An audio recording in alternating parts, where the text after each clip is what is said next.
Donald Trump డ్రామాలు వేస్తున్నాడా? అవుననేసే చెప్పవచ్చు. ఎందుకంటే ఇండియాకి పాకిస్తాన్కి మధ్యన చాలా పెద్ద వార్ జరుగుతుందన్న విషయం అందరికీ తెలిసిందే.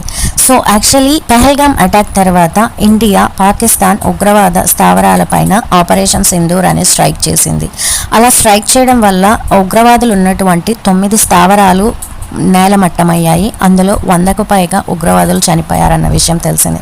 ఆ తర్వాత పాకిస్తాన్ మన పైన యుద్ధం చేయడానికి ట్రై చేసి ఏవేవో డ్రోన్లు అవి ఇవి పంపించింది.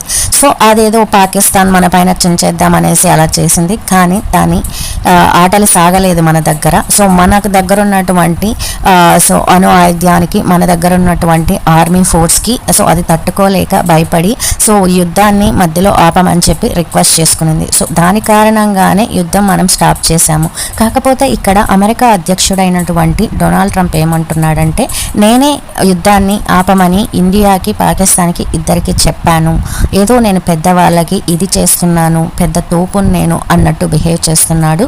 ఇది ఎంతవరకు కరెక్టో కమెంట్ రూపంలో తెలియచేయండి. నా మట్టుకైతే డొనాల్డ్ ట్రంప్ మన విషయంలో ఇన్వాల్వ్ కాకుండా ఉండడం మంచిదని అనిపిస్తుంది. Thank you so much guys.